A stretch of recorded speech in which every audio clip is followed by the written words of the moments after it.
Today we are talking about, again, a bit of a special edition AF, and we are once again focusing on the hot topic of the week, and that is exit strategy, I guess, and strategy in general for Victorian lockdown. Now, this morning, last week we did an episode on this, and we did a segment on this, and let's just say it was a surprising response this week. We had a fair bit of feedback, and let's say a fair bit more than we're usually accustomed to. And significantly on the side of frustration, annoyance. I think people are realistic about the health side of it, but the strategy around what business is to do now and what business is to do next. And the pressure's really on about this week. I think up until now, it's been pretty, just trust the process. But now we're getting closer to the other side of this, and the pressure is on. Well, I'm going to jump off and say trust the process was actually the catch cry of the coach of the Philadelphia 76ers in the NBA, and he was sacked this week. So trust the process is out of vogue. Trust the process is out of vogue. So today we're talking about, again, I want to just reiterate, we're entirely apolitical. We have no dog in the fight from a political point of view. We're about leadership, and we're about business owners, and we work with business owners, leaders. This is our life. This is our everything. So that's who we care about at the end of the day. That's who we're focused on. But there's an undeniable case right now for having a look at the good and the bad and the learning from the Premier amongst premiers and some of the decisions that are being made, and more importantly, not made. Well, we can't be in Victoria, we can't be in Melbourne, sit here and talk about, and I had my whinge last week about business as usual. It's not business as usual. And I think the way we're feeling is that we can't just sit here and just pretend like nothing's happening and just talk to business owners like we normally do and just chat leadership, because the world at the moment is so different. We need to address it, and we want to talk about it. We do. So really, what's next for Victoria, and leading when it matters? This is really what it comes down to. So I guess we kick off with, we're now 4 weeks into a 6-week lockdown. The Premier, like I said last week, has an undeniable election mandate. He's won 2 elections. He has every right to go into this and make decisions as he goes along.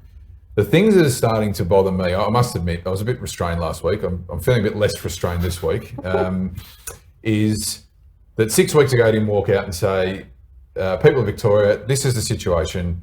We, as a government, I don't blame Daniel Andrews, as a government, we failed on hotel quarantine. This has caused what is a second wave, no question about it. We were not prepared. Our DHHS was not prepared. How could we be? These are the 7 or 8 areas we weren't prepared in. We need to lock it down for 6 weeks. Now, this is what we're going to do in that 6 weeks. The why we need to lock it down is here, and the plan within that strategy is for the next 6 weeks, we're going to build our contact tracing. We're going to build a platform that tells people where the hot spots are. We're going to create, we're going to get a hotel quarantine under control. We're going to, this obviously enforcement piece, we'll get to that later, but these are the things we're going to do in this next 6 weeks, so that September 13, bang, we're ready to rock. Now, we may have to extend it. We don't know what's going to happen, but this is the plan within the overarching COVID open for business strategy. I haven't heard a thing in that direction. Not even a little bit. What I have heard this week is, and unfortunately this comes down to the optics of leadership, is Premier talk about enforcement. I've heard about extension of emergency powers, which I think from a logical point of view, he needs these powers to be able to deliver the legislative framework to continue even a basic COVID safe business. But it's all about more powers. And if anyone actually reads what's in those powers, I think they'd be quite alarmed. I think you cut 2/3 of it out as unnecessary. But not one word about what business should be preparing for after September 13. Not one. So, look, I agree with all of that. And I don't think in any way we're dismissing the health risks here, the reality of the health risks here. We're talking about a COVID open for business. We're not just talking about throwing the doors open and saying good luck. The thing that bothers me this is the thing that sticks out the most to me from a leadership point of view, and if I bring it back to that, there's a whole bunch of people who are risk takers, business leaders, people who are willing to put their neck on the block to grow and run a business. Some of them watch their businesses go up in smoke. Some of them are waiting under what was a 6-month hibernation strategy, which I think had merit. I do think had merit. I mean, given the circumstances, I think that wasn't a bad idea. You make frequent reference to the fact that the Fed and the state government, and one thing they've done well is if they've shut it down, they've provided financial support in a number of ways to keep that hibernation going. Yes. The thing that bothers me a little bit is that if Daniel Andrews, like you say, I respect the fact he gets in front of the camera every day, it's very tiring, very exhausting, and I'm sure it'd be very frustrating for him at times. He's going to come out and say, this is the sort of the list of things I'm talking about, and now all the decision making I'm going to let the chief health officer take over. Unelected. Now, this is an unelected person. Now, I don't know anything about Brett Sutton, but he seems a very reasonable person. Yes. But if you're the Premier or the Prime Minister and you're literally saying Chief Health Officer, CHO, is going to be making all the decisions, then just install them as an interim Premier. Just put them in there. And if they're the ones that are going to be making decisions, why is the Premier even standing up there and giving this? Yes. Let the Health Department do it all. Because that is the message we are getting. That's the message I'm getting. Everybody in Victoria, businesses and all, it is the health, public servants in the health, with the health expertise making all of the decisions. Now that makes sense. We're not discounting that there should be a vast part of the input. Sure. But it shouldn't just be all the doctors sitting around umming and ahhing about keeping numbers down. Well, the AMA, I think this week came out and were in direct contravention to the advice, whatever advice that Andrews is getting. Now, the second part of that is he's saying that all these decisions are based on the advice. What's the advice? None of us know what it is. Well, no one knows what the advice is. Like, put it out, let us know. Yes. Let us know what you're making the decisions based on.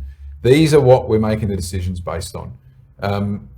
Business leaders, AMA, others have come out this week and said, well, we have no idea what's going on. So it's not just us, right? It's not just us.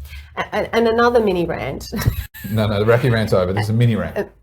Is that I think, especially for business owners, we are looking at the decision-making bodies right now, and they are public servants. Yes. We know they've had significant pay rises. Their jobs can all be done from home. Yes. Right? So they've got really good job security. They're being paid well, and it doesn't matter what decisions they make. They are not going to be impacted. No risk. So, limited risk. Limited risk. Yes. Okay. So it's very easy, if you are not going to be impacted by a decision, to make the hard, what you might consider the hard decisions, because you're not actually understanding the implications of those decisions. I'm yet to see. You've got to have skin in the game. Well, they're never going to have skin in the game. Any sort of, unless they've got family members who have businesses or whatever.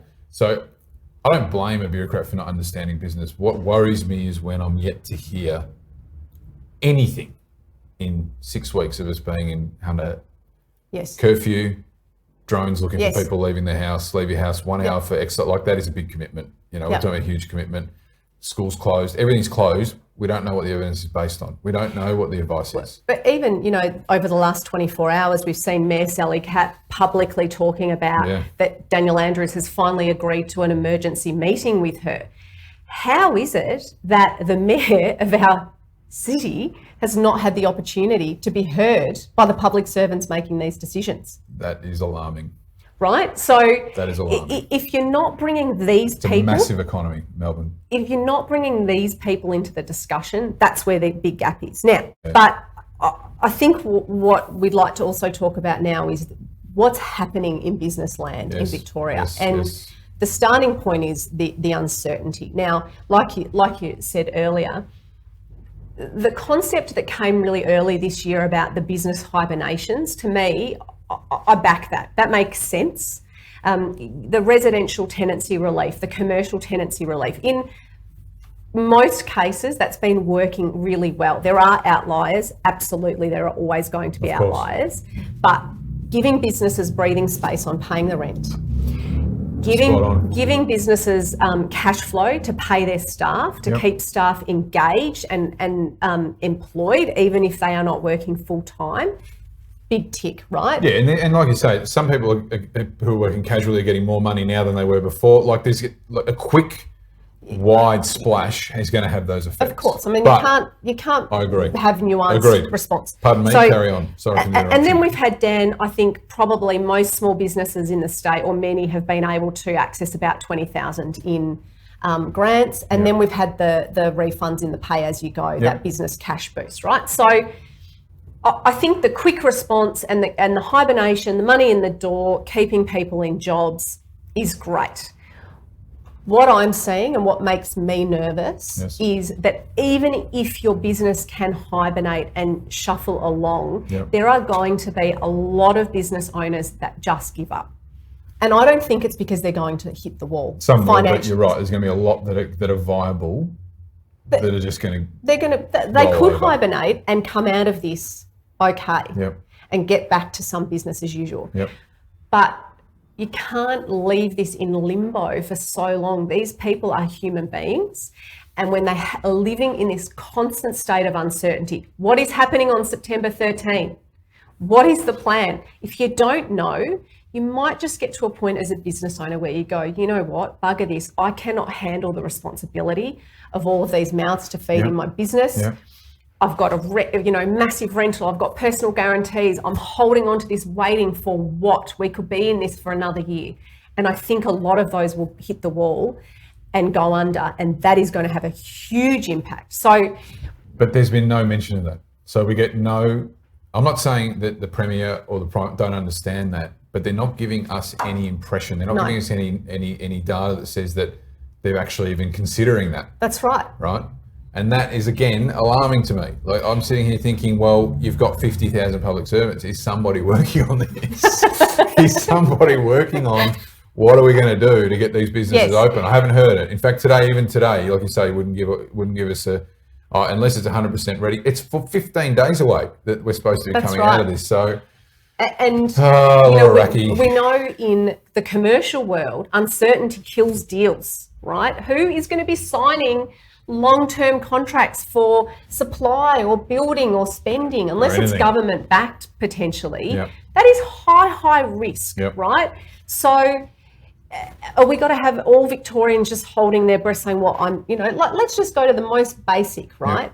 Think of a restaurant. They might be running low on stock. They're not going to start buying from the winemakers in the Yarra Valley until they know that they're going to be able to open soon and have people sitting down and ordering wine. Well, they literally wine. can't in it with any confidence buy anything right now, because the September 13 is basically we're not going to know the plan until September 12, and then maybe. And that's at the most micro level. So there's all these little decisions, and the decision to not do anything being made across the board while we all wait. And I think that is really, really concerning, and that's the impact this uncertainty, no strategy, no plan is having on business in Victoria. Oh, well, it was a nice day until we got here. Anyway, why don't we try and... All right, so... Let's be optimistic, Christian. No. No, I'm actually very optimistic about the sort of the 6 to 12 month prospects for Victoria. Yes. I really am.